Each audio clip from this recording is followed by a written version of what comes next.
बहुत ही खूबसूरत गांव था जिसका नाम था वीरनगर। यहाँ सभी लोग बहुत खुशी खुशी से रहा करते थे। गांव में सब कुछ अच्छा चल रहा था और इसी बीच अमेरिका से एक फैमिली अपने पुश्तैनी घर में रहने आती है। उस परिवार में पति पत्नी और उनका छोटा सा बेटा था जो अपनी हवेली में रहने आए थे। उनके आते ही गांव वालों में खुशी की लहर दौड़ पड़ी, क्योंकि यह फैमिली कोई और नहीं बल्कि इसी गांव में रहने वाले एक पुराने जमींदार की थी और गांव वाले उनकी बहुत इज्जत करते थे।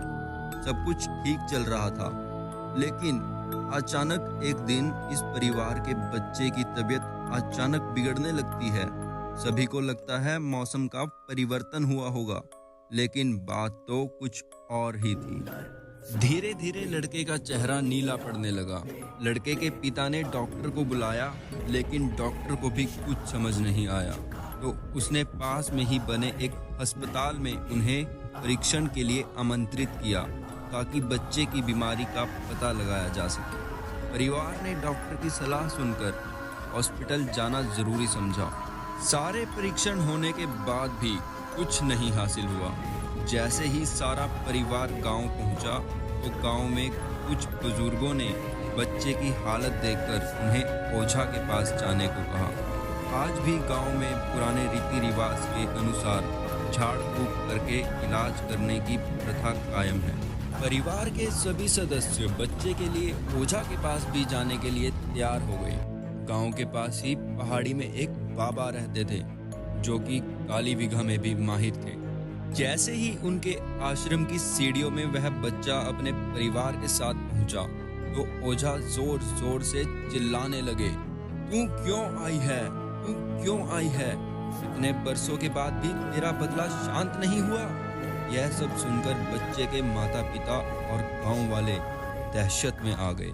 उन्हें समझ नहीं आया कि बाबा को इतना क्रोध क्यों आ रहा है, जबकि उन्हें अभी तक कोई बात बताई नहीं गई। लेकिन बाबा तो काली शक्तियों को पहचानने में माहिर थे, इस वजह से उन्हें रूहानी ताकतों को पहचानना आता था। सभी लोगों ने आश्रम में प्रवेश किया, लेकिन बाबा ने केवल उस बच्चे को ही अपने पास आने को कहा। बच्चे की हालत बहुत ही खराब थी। उसकी आंखें लाल हो चुकी थी, उसका शरीर नीला दिखाई पड़ रहा था। उसके शरीर का तापमान आम बुखार से कहीं ज्यादा था। ओझा ने विभूति उठाकर बच्चे के मुंह पर फेंका। बच्चा जमीन पर लेट गया और जोर जोर से हाथ पैर हिलाने लगा। किसी को कुछ नहीं समझ आ रहा था कि बाबा की विभूति से क्या चमत्कार हुआ कि बच्चा अपने आप जमीन पर लेटकर ऐसी हरकतें करने लगा। तभी अचानक बच्चा अपने पैर की उंगलियों के बल खड़ा हो जाता है और बहुत ही खूंखार औरत की आवाज में ओझा को उसके पुराने नाम से बुलाने लगता है और बोलता है, अरे ओ प्रेमनाथ, मैं तुझे नष्ट कर दूंगा। लड़के का ऐसा स्वर सुनकर उसके माँ बाप घबरा गए।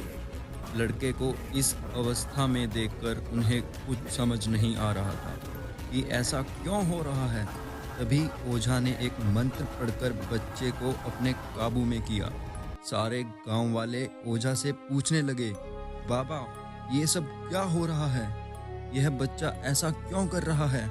तभी ओझा ने बताया कि इसके अंदर कोई चुड़ैल आ चुकी है जो कि आज से 70 साल पहले चोरी के आरोप में जिंदा जला दी गई थी। उसे ऐसी सजा देने वाला और कोई नहीं बल्कि इसी बच्चे के दादाजी थे।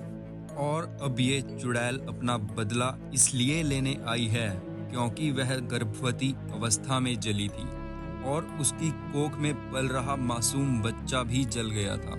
इसी वजह से वह उस वंश बच्चे को भी दर्दनाक मौत देना चाहती है ताकि उसका बदला पूरा हो सके। ये सारी कहानी जानने के बाद उसके परिवार वाले ओझा के सामने गिड़गिड़ाने लगे और अपने बच्चे की जान की भीख मांगने लगे। तभी ओझा ने अपनी घोर तपस्वी शक्ति से मंत्रों को पढ़ना शुरू किया और उस चुड़ैल को मासूम बच्चे से बाहर निकाल दिया और कुछ ही क्षणों में बच्चा ठीक हालत में आने लगा। सभी को लगा कि अब सब कुछ हमेशा के लिए ठीक हो गया, लेकिन यह तो एक शुरुआत थी। तो दोस्तों, आज के लिए बस इतना ही। मिलते हैं पार्ट 2 के साथ। तब तक के लिए सब्सक्राइब करके बेल आइकन ऑन करके रेडी रहना।